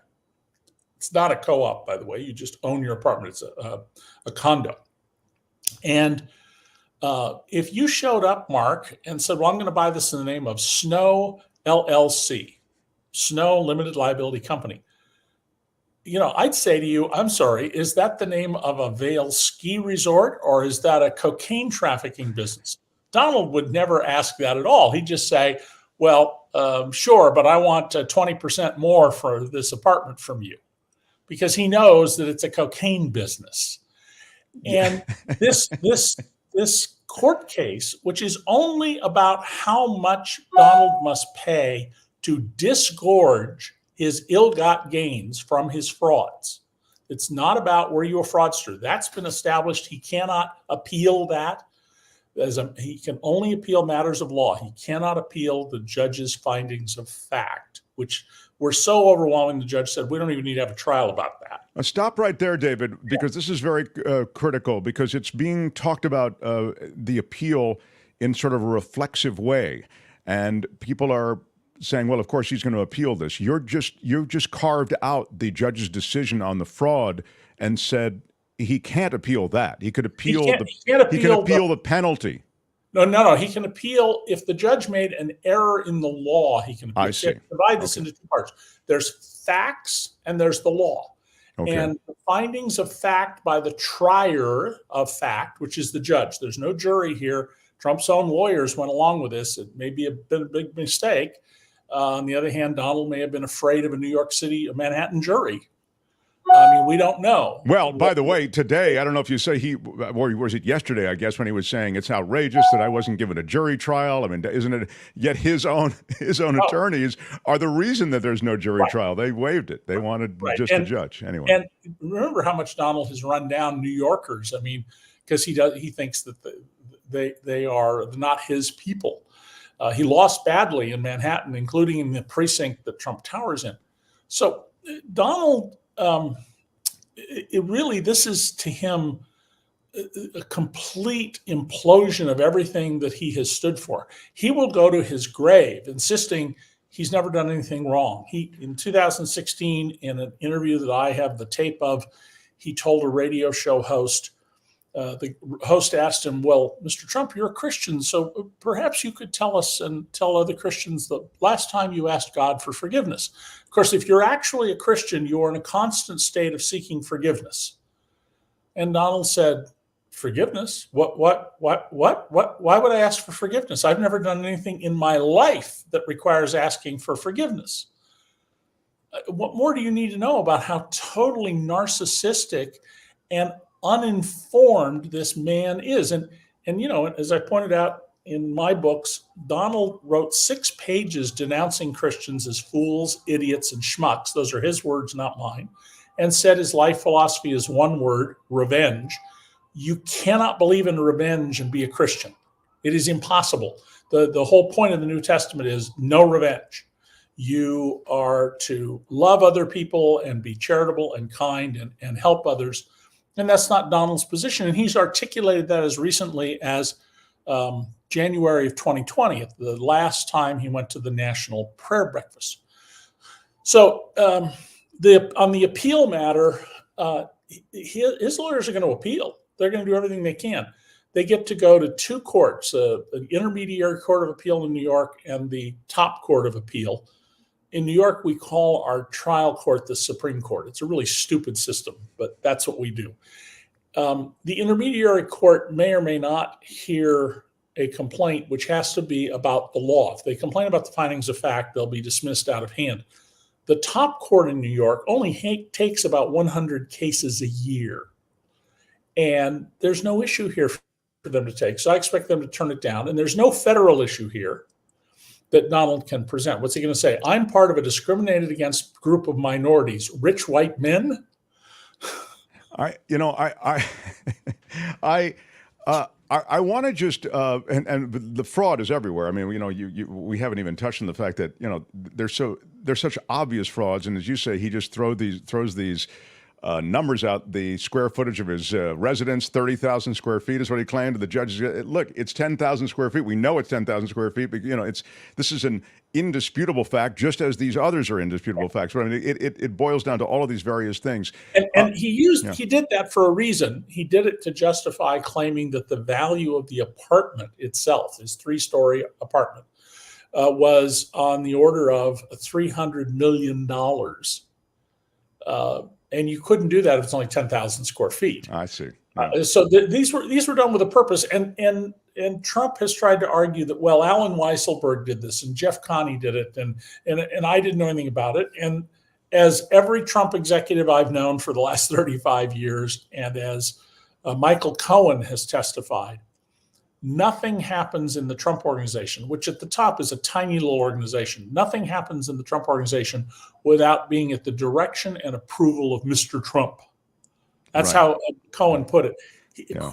So it's absurd to think that he's the victim of the people under him. And by the way, if Alan Weisselberg is really the criminal here who scammed everybody, how come he's still working for Donald Trump? Well, he's not only working for him; he took the bullet for him, didn't he? He went to he went to jail for Donald. Yeah, he went, that didn't surprise me. I think I've said on your show, I know I said in many places, that Alan Weisselberg has worked for the Trumps for so long that he is a wholly owned subsidiary of Donald's brain. Now, by the way, the reason I'm just seeing in the chat, the reason we talk about Trump and these specifics on his business is because he's in court about his business. He's in court about those things that he's declared. That's the reason. This isn't just gratuitous Trump hate. This is about the very essence of his image, which is all about wealth. That's why David is the most popular kid at the dance right now, because you've done so much reporting on his wealth. So he is turning this into a campaign, a campaign stop, in effect. He is campaigning off of it. He even references the fact that these indictments and these legal entanglements only serve to buoy him in polls. What is the net about this, David? I mean, again, you've said, look, these are the things that are going to happen to his business. It'll be put into, it's not a receivership per se, but I guess it's got. It will be. It will become a receivership when this is over. So 8 years ago, more than 8 years ago, I was saying that Donald Trump could get to the White House, and literally nobody took me seriously because they all thought his 2016 campaign was a vanity project, and they didn't understand the circumstances. I do not believe he can get back to the White House now. He's lost the independents. The Republicans are a minority party, not just in California, not just in New York, but all across the country overall. And he's lost the independence, so that's not going to help him at all. When he is forced to give up the businesses through the appointment of a receiver, and that'll happen well before the election, that's going to tarnish him. And then there's been a new development last night.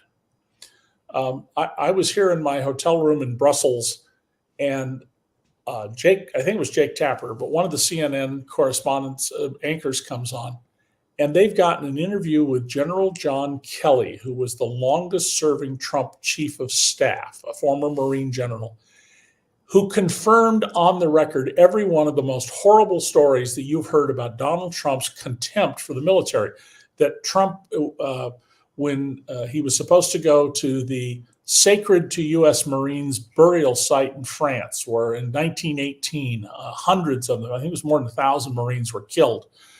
Trump not only didn't know about it and didn't care, but he said, why did they do that? What's in it for them? When he went to the USS Arizona memorial, he said, what's this for? What happened here? Why am I here? Doesn't even know about Pearl Harbor and what it means. He thought Finland was part of Russia. And there are a whole bunch of other stories, particularly the one General Mark Milley, who just left as chairman of the Joint Chiefs of Staff, told, that he had a 5-time combat veteran who had been seriously disabled and wounded in the Middle East, who has a beautiful singing voice, sing at a military ceremony Trump went to. And Trump said, nobody wants to see people like that. And don't ever have him shown again. He attacked both George H.W. Bush, who was president, and John McCain, because their planes were shot down as fighter pilots. I mean, we lost over 100,000 airmen in World War II just in Europe because they got shot down. And this kind of disregard, and I have to caution, this is a subject that kind of gets to me. My dad was a 100% disabled veteran of World War II. And so I have some connection to this that's emotional, and readers should take that into account. But all of these stories denigrating the military, indicating he doesn't know anything, and talking in the White House of his love and admiration for murderous dictators and how he wants to be just like Kim and Putin and Xi, all now have been confirmed on the record by Trump's chief of staff, the retired Marine General John Kelly.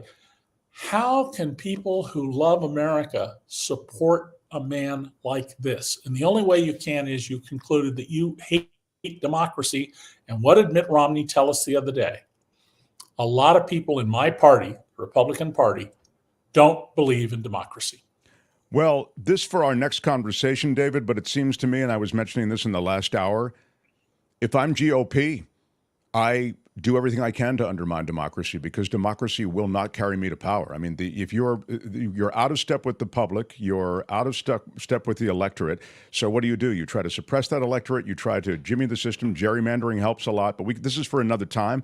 But it's a remarkable thing. But it's interesting that you think these things will cut through, because you're so right. He said, quote, "Why should I go to that cemetery? It's filled with losers." In his on that trip to France, and he talked about the people who were killed in France as suckers for getting killed.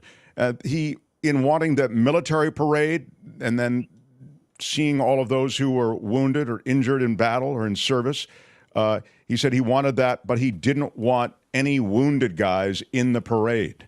Those are the heroes, Kelly said. In our society, there's only one group of people who are more heroic than they are, and they're buried over in Arlington. I don't want them, Trump said. It doesn't look good for me. Now, we did have reporting on that, David Cay Johnston. What I'm asking you, and the reason I read the quotes is, why do you feel that will newly encumber him in some way in the election? In other words, why will that be now a new weight? Because up until now, those are all stories based on anonymous sources. Okay. Now we have the chief of staff saying on the record, this is what happened. I mean, listen, I'll be critical of Kelly. I was out there from day one telling people what I knew about who he is. And so were a few, very few others. General Kelly, as long as he was chief of staff, I understand why he wouldn't speak about these things about Trump. But as soon as Trump was out, and certainly no later than January 7th of 2021, he should have been out there talking about these truths. And you're going to see more people now step forward and confirm things. And those stories are going to percolate through the system. I see. So you think that they'll start to take their place in the news cycle in such a way that they'll have an effect? Sorry, I'm going to predict two things here, and then because they roll sidewalks early in Brussels, I got to run off or I'm not going to get dinner. Yep. Donald if things go very badly, will at some point tell his supporters, don't vote, it's a rigged system, as a way to escape the ignominy of being seriously beaten, especially being seriously beaten by Joe Biden. Secondly, do not discount for a minute the prospect that Donald, when he realizes he's going to be convicted, or if he's not immediately taken into custody, which he probably won't be, but knows he's going to be sentenced, fires up the engines on his Boeing 757 and flees. I'm looking forward to following up on those and make a note of them. We'll talk about it in the future. Maybe I'm wrong, and you should bring it up if I am. We will indeed. Hey, thanks for taking time while you're in Brussels to be with us. David Cay Johnston, everybody. Thanks, David. Yeah. The Mark Thompson Show. Kim, you're kind of queen of the castle today because Albert is queen of gone, something. as Kim is. Tony's gone. Albert's gone. So, thanks, Tony. Yeah, it's a situation in which you will ride to the top. But David, always with great stuff. So good. He was talking about something that's been on my mind ever since I read the John Kelly statement from yesterday. And I still find myself, it's just kind of a punch to the gut, what happened to America, how we could lose that patriotism or the prioritizing of American ideals in search of power, in search of something else. I don't understand what's happening. Yeah, it's a weird thing where the ends justify the means, and so you lose the message and all of that as well. But this is where we are. There were a couple of comments I just wanted to respond to in the chat. And let's take this one. This is a doozy. Darius writes, I hate liars, not democracy. I hate they withdrew from Afghanistan, and I don't agree with virtually everything that I am hearing here. Right. Well, Darius, I'd love to address, specifics. When you say I don't agree with virtually everything I'm hearing here, I mean, I think David Cay Johnston was speaking with, total credibility to specific things. So you'll have to hit me with specific things as well. Put it back up there again. What was the first? Oh, Afghanistan. Afghanistan was going on for a long, long time. And if you're a smart dude, and I think you probably are, Darius, you may be aware of the Afghanistan papers. And if you're not, you should Google the Afghanistan papers. And I want you to, when you read the Afghanistan papers, to see that every president, every administration was very much aware of the fact that there was no gaining a foothold in Afghanistan, that Afghanistan was the deep, dark pit of American money and American military presence that was never going to resolve positively. Now, after you look at the Afghanistan papers, you don't have to read all of them, but after you've glanced at it, get back to me on Afghanistan.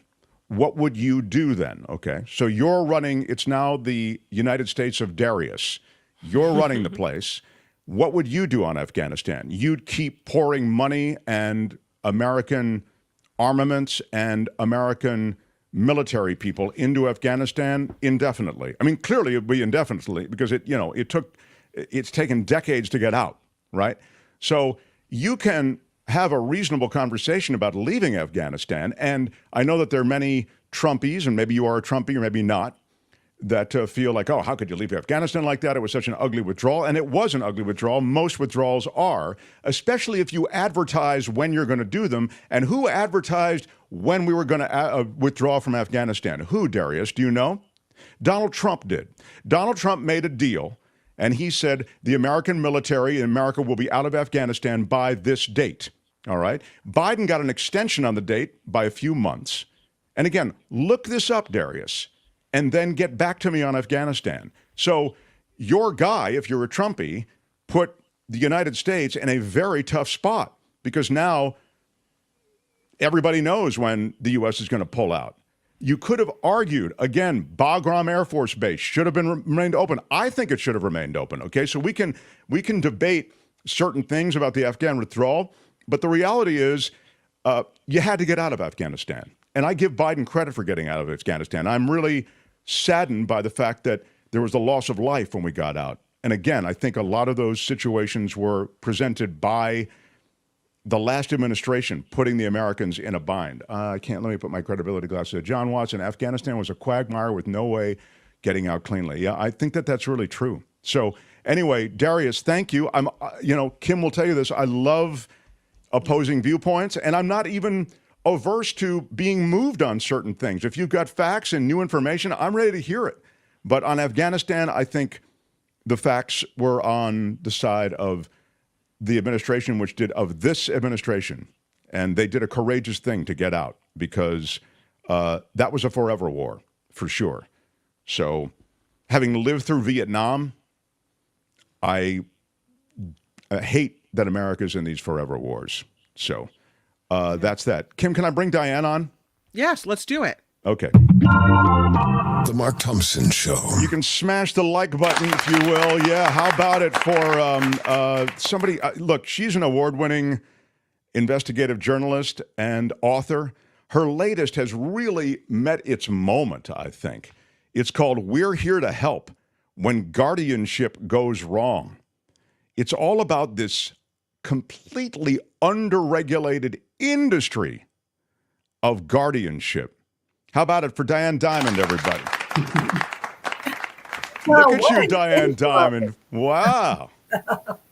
Great to be with you, Mark. It is so cool to see you. You've done so much. I really, I bow at the feet of your career. What an amazing career you've had. Really impressive. Well, much of it was out there in Los Angeles, where you are. I'm in New York now, but I was out there for quite a while. Hey, let me ask you a question about your career, because we said you were going to be on, and people know you from, I think, Hard Copy. They knew you from that, and also, some of the anchor work you've done, and you've done a lot of very high-profile stuff on justice and crime. And that's really your thing. And I love this book. I mean, I love that you're doing this book, and I want to get right into conservatorship. I wanted to ask you, being so, you're such a credible journalist, did you have, worries about anchoring a hard copy or a tabloidy show? It was super popular, Hard Copy. Or did you feel like that was an opportunity in a way to get some stuff done? Well, it was an opportunity for me personally, because frankly, I had a kid to put through college and they paid really well. But seriously, you know what I loved about Hard Copy was I was the senior correspondent for Crime and Justice, whatever it was. And they let me go. If I needed 7 minutes to tell a story or 15 minutes to tell a story, that they gave me that. They gave me the freedom to break the Michael Jackson story. Right. There were a lot of people in Hollywood who were saying, hey, don't touch it. Don't touch it. What are you doing? Don't do it. And Hard Copy, Paramount Pictures, they let me do it. And yeah, that's so true. In fact, it was really like the worst kept secret that there was something going on with Michael Jackson, and you really did. You went after it. You wrote a book about it, didn't you? I thought you wrote a book about it. Yeah, I did. Well, I broke it first at Hard Copy, and then years later, when I was working for Court TV, I broke that second accuser story again, then covered the trial, and then my book came out right after the trial. Yeah, the trial. Anybody who's curious, it's called "Be Careful Who You Love: Inside the Michael Jackson Case," and I. Well, that's for another visit, maybe, Diane Dimond, because I want to just tell you, I wrote 4 extra chapters recently for that book, but they're only available on the audio version, and I'm reading the audio version. So, oh, that's cool. If you're really interested in it, and then the update, grab yourself an audio book. Diane, why don't they update the actual version I can buy online? That's sort of interesting to me. Why would that be? Simon & Schuster, why didn't you want to do that? Okay, I don't know. All right, guardianship. Yeah. This is a $300 billion industry that you write about, and there's no meaningful regulation around it. It's insanity. Explain what guardianship is and how somehow such a huge industry gets by with so little regulation. Well, guardianship, simply put, is a state-run system. Every state has its own rules, regulations, guardianship court. And it's a system designed to help the most vulnerable people in America. Now, elderly people who they don't have any family, they're having memory issues, maybe Alzheimer's or other health issues. Disabled people, people who live with disabilities, who need some help. This is the system that is designed to assign someone to them to help them manage their life. That's the simple bottom line. But as I write in the book, after 8 years investigating this issue, I can tell you the predators have moved in. There are a lot of great guardians and great conservators and great guardianship companies, but there are an awful lot of predators out there. Right. And how do the predators operate such that these people to whom you've referred, who need the help, who might need a legitimate guardian and a guardianship, they can be taken advantage of? How does that happen? Let me just tell you, guardianship, and then in some states it's called conservatorship, like in California where Britney Spears got caught up in it for so many years. How are they able to do it? Because there's no supervision. A judge will appoint someone to be guardian and then, probably never talk to them about that case again. They're supposed to file an annual auditing report about, where did the person's money go, called the ward of the court. Where did the ward's money go this last year? But a lot of them don't bother to file that report. And if they do, there's really nobody to look at those reports anyway to see. So there's not a special court for these guardianships? Well, there is. And let me start a little bit from the beginning. They're called equity courts. Okay. They're not criminal. They're not civil. They don't guarantee you due process. There's no trial. There are oftentimes no witnesses. And here's how it works in equity court. It might be called surrogate court or probate court, or different states call it different things, but it goes under equity court rules. A lawyer will write up a petition. Somebody comes to the lawyer and says, you know what, my aunt, my mother, my widowed father, they need some help. I want to be the guardian for them. Can you make me the legal guardian? And the lawyer says, absolutely. If it's an unscrupulous lawyer, in that petition will be a bunch of exaggerations, or I discovered some downright lies, like, oh, okay, Joe has come to me and he wants to be his father's guardian, but Joe's sister is kind of a pill. She's a problem. So in the petition, I'm going to put that the sister has stolen money from dad. Wow. Even if it's not true. And so then the judge gets this petition from an officer of the court, and the judge mostly these days, they just rubber stamp it. Oh, somebody stole money from this poor guy. Okay, guardianship, conservative. And then you can't get out. Yeah. So what's so extraordinary to me is that, you can have a system within the system, this designated court that is used to evaluating these things, you would think. And so evaluating the veracity of various claims that come into the court. And yet you're suggesting, you can just say whatever you want and they get away with it. Yeah, there's not a whole lot of evaluation. I found it in many, many, many cases. They will sometimes the judge will appoint a psychiatrist or a psychologist or some geriatric person to say, hey, is this person really, incapacitated? That's what happens. The ward of the court is declared incapacitated. They lose all their civil rights and all of their wealth, their checking, their savings account, their homes, their cars, their collections, their heirloom, everything is confiscated by the court. That's where the $300 billion pot of money comes from that's just sitting there every year. And so, is it any wonder people with criminality in their minds decide to, hey, I'm going to be a guardian? Because the guardians, most states, there's only 3 states that require guardians to be licensed. California is one of them, Nevada, Alaska. And a lot of them don't even require certification, like some training to take over somebody else's life. So it's really fraught with problems in every single state. And it baffles me why someone hasn't done something about it at the federal level to make these states have a better system to help the most vulnerable. Oh, here. It's astounding. It's There are astounding. a lot of people into this system that aren't incapacitated at all. they've lost their ability to appeal on their own. That is kind of was the situation with Britney Spears, and I mean that was the one. But there's a more recent example. The athlete Michael Oher. Yeah. Mm-hmm. That case is a little different. Yeah. Sketchy to me. Yeah. A conservatorship guardian. This person, whoever is assigned, and usually when a family member goes to court, I'm going to become the guardian. This is going to be great.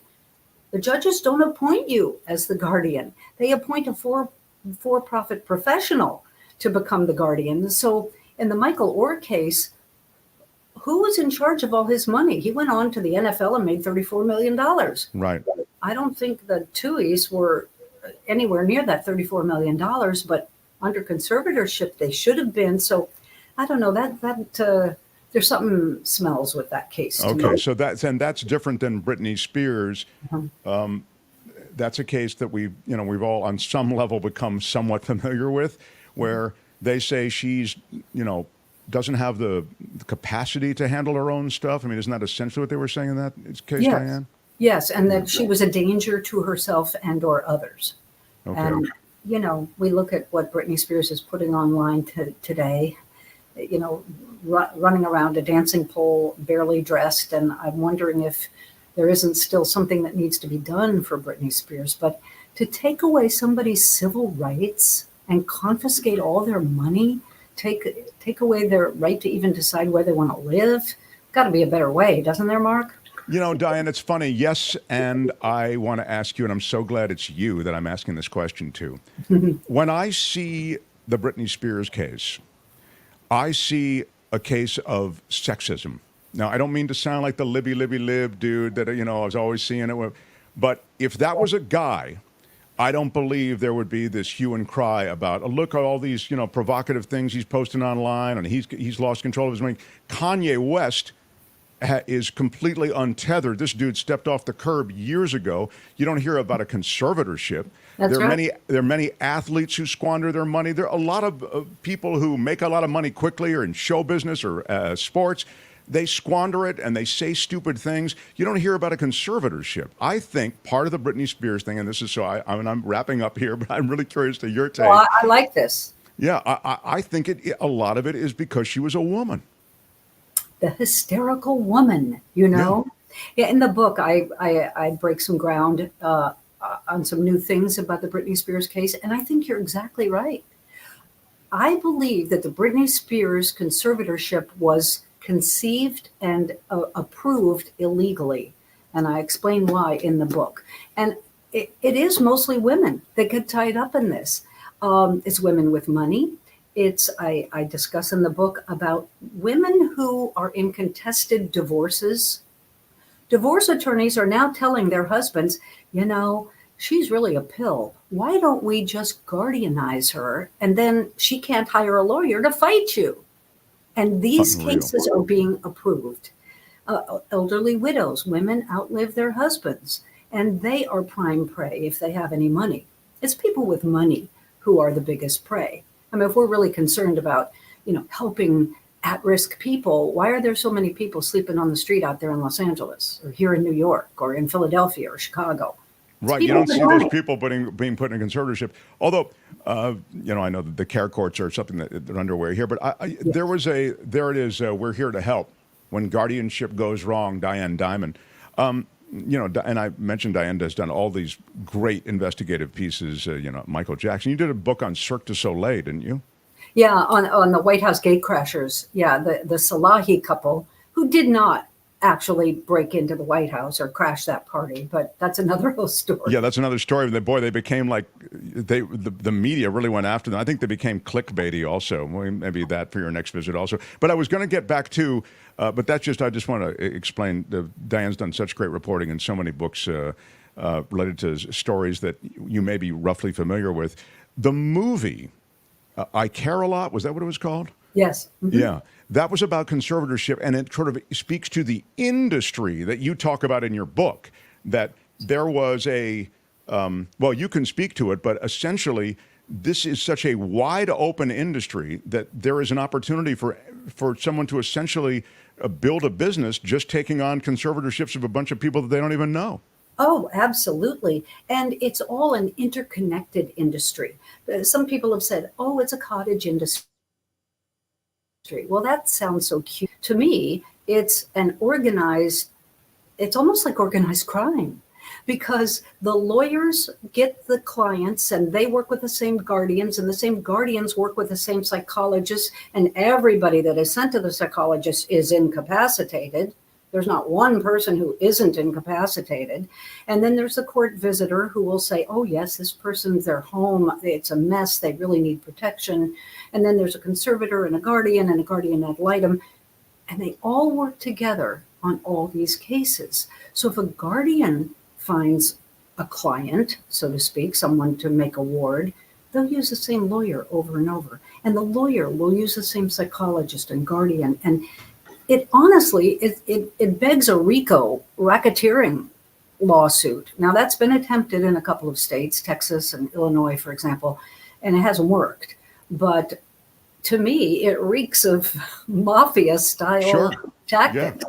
Has, just on that point, Diane Dimond, has the effort to reverse some of these conservatorships and go after some of these monies to claw back maybe some of these mini fortunes or whatever, has it been at all successful? In other words, in all your reporting, did you see any progress, or is it all just this sad story of a system really run amok?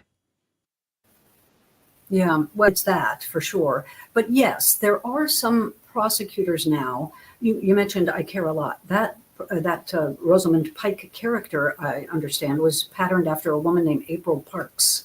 She was a guardian in Nevada, had hundreds of clients, and the court loved her. The same judge kept appointing her, and oh my gosh, she's now in prison for up to 40 years for defrauding, elder abuse, elder neglect, fraud, stealing. After they sent her to prison, somebody bought up her abandoned storage locker, and they went in, and they're the urns, cemetery urns, cremated ashes in 27 different urns. Now, why didn't she send those back to the families? Why did she just cremate everybody? The answer is because she could. Nobody stopped her. There's another guardian in Albuquerque, New Mexico. She and her husband, company, stole $11 million. And she was stupid enough to steal Social Security money. So the feds came after her. She's in prison for 47 years. But honestly, Mark, case after case, I found these guardians who did dastardly, financially devastating things to their wards mostly got a slap on the wrist. So if you're not going to punish them, the perverted system is going to just keep going forward. And the other sad reality, I suppose, Diane, is that there are situations, some of which you've referred to along the way here, that, these conservatorships are set up to help, somebody who does require assistance and maybe disconnected. And, my lovely mother, who's she went to Yale, she's a Fulbright scholar, she's a brilliant woman. But, now she's 93 and she's scammable, and she is getting scammed. I wouldn't put her in a conservatorship over it. You know what I mean? But I'm just saying that you don't know what you're signing sometimes, and you're vulnerable in ways at that age, and you think the best of people. I think it's an old world image that you have of things around you. This is, again, I'm just sort of suggesting this based on personal experience maybe, but I've also seen it happen with others. And so it's sad, because guardianship is something that could be so helpful in some of these instances. Oh, and it is. Listen, we as a society, we need this. We need good, well-run, compassionate guardianships. And there are a lot of them out there, especially if the family member is named as the guardian. But more and more judges are turning to this little industry and appointing the for-profit guardian who can charge, or conservator, who can charge up to $600 an hour and hire whoever else they want to take care of the ward. So yes, we do need guardianship, and many of them work well. And I discuss ones that work well in the book. Some good celebrity cases, for example, where guardianship really helped. But that's not basically what this book is about. This book is about how the system has completely run off the rails. Yeah. And nobody's doing anything about it. Again, The book is We're Here to Help When Guardianship Goes Wrong. You see it there. Diane Dimond, you can get the book everywhere. And you see her website, dianedimond.com. There's a new updated audio version also of is it the Michael Jackson book that you updated? Yes. Or yeah, yes. The Michael Jackson book, which is called Be Careful Who You Love. Diane, you've done so much great stuff. I'd love to just have you come and hang out and answer a couple of questions another day because please, anytime. Yeah, you've really been, I mean, your journalism, your writing, you've really done so many great things, and I congratulate you on this latest. Again, it's called We're Here to Help When Guardianship Goes Wrong. You'll visit again. Thanks, Diane Dimond. Anytime. Thank you, Mark. Diane Dimond, everybody. The Mark Thompson Show. I mean, that is an industry that is just once again, as she said, off the rails. And who knew? I didn't. Yeah, right. Yeah.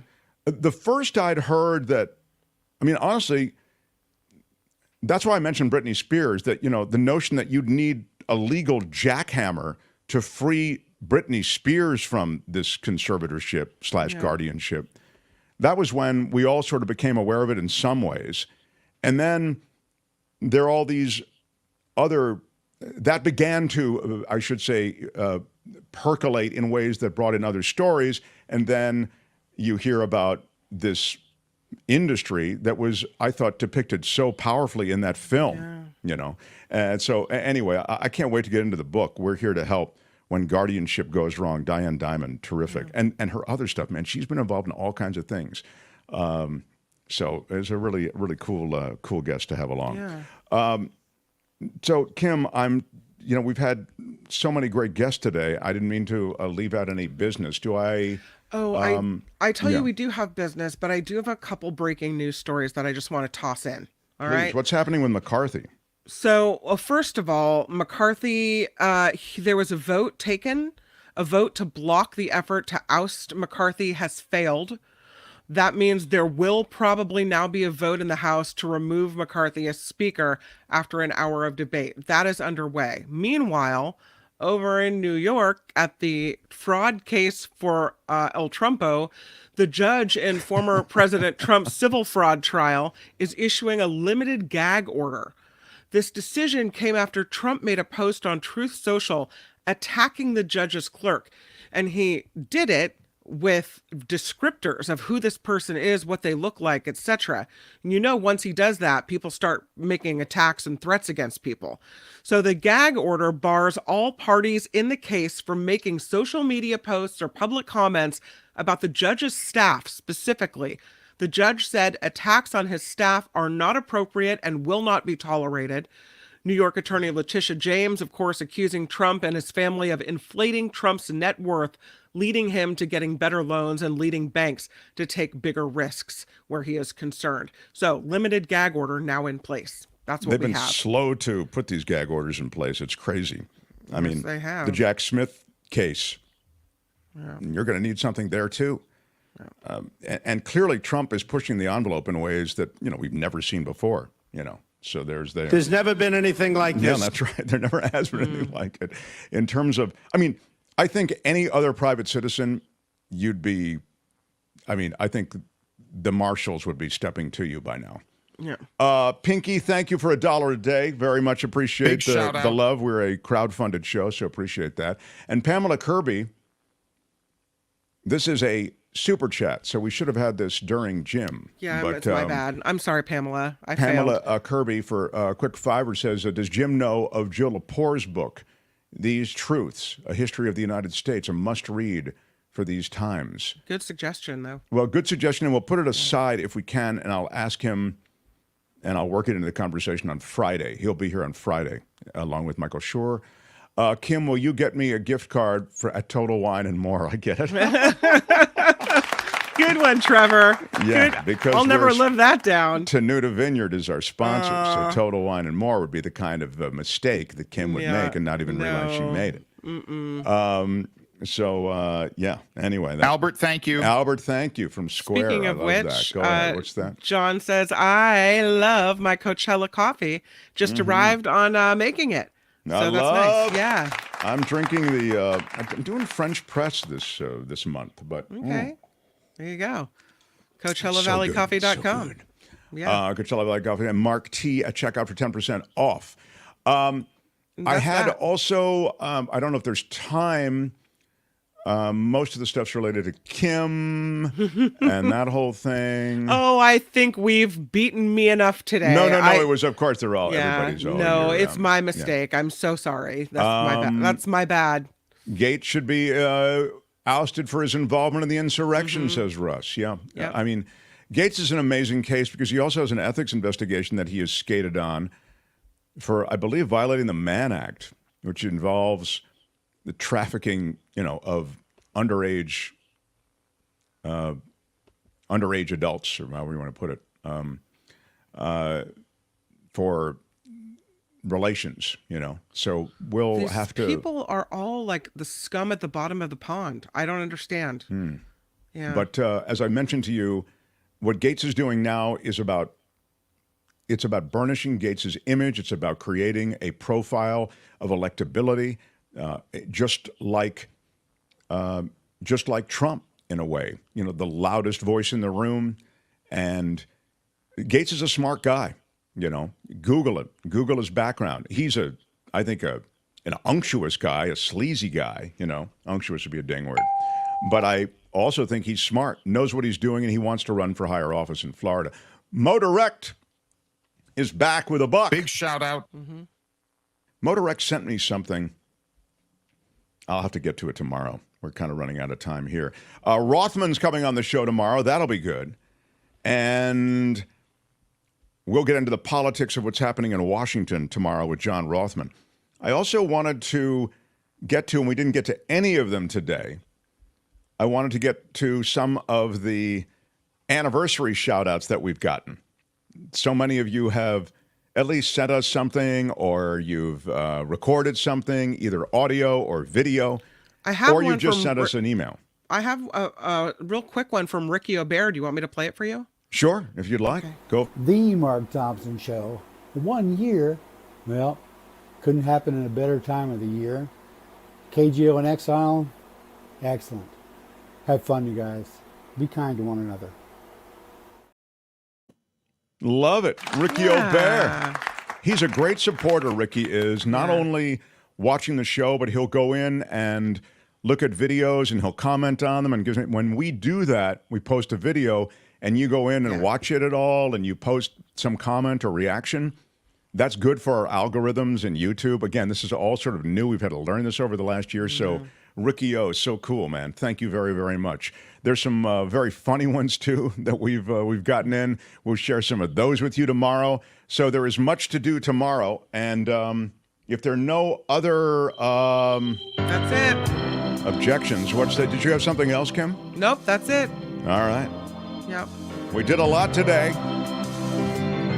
We had Avila, the Edward R. Murrow Award winner, an Emmy winner, Peabody Award winner. He'll be back on Friday. He was talking about the media and its coverage of the former president.